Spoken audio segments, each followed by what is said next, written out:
And I know this one sounds crazy, Dave, but I got 3 good sources for it.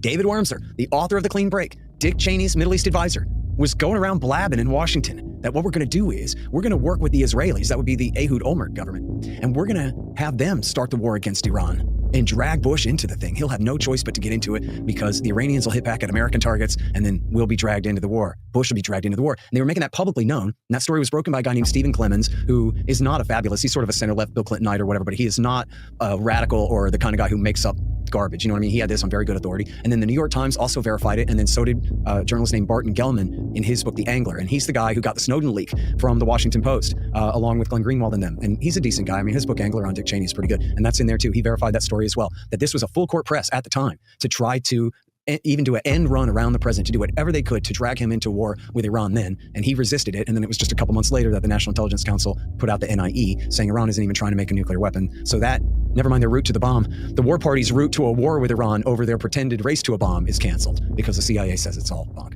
You know, I wanted to ask you about this more because I was brought this up on the show the other day, and I think was it in the Tucker interview that you did get into this a little bit? But the like focus group testing where they decided that nuclear is the way to get the American people behind a war. The American people overall were unenthusiastic, and so then they did focus groups and polls, and they found that when they mentioned the potential of a nuclear weapons threat from Iraq, then the people turned the dial hard to the right. That okay, I'm listening now. You say we got to stop this madman, who you call Hitler, from getting atomic weapons, then yeah, we can't have that, or else, as they claimed at the time, he'll be the new Hitler and conquer the entire Middle East, monopolize control over the entire Middle East resources, oil resources, and then what are we going to do, and all this stuff. And so they just figured out to beat that drum for the weapons of mass destruction. And just to really drive the point home, it's really important to understand just like how cynical and dishonest these people are. Because if you read, as you always talk about, and I talk about quite a bit too on like big platforms, if you read the Clean Break document or Coping with Crumbling States, or really anything out of the Project for a New American Century or any of this stuff, they're constantly talking about regime change in Iraq. It's over and over and over again. This is the one that they have their eye on,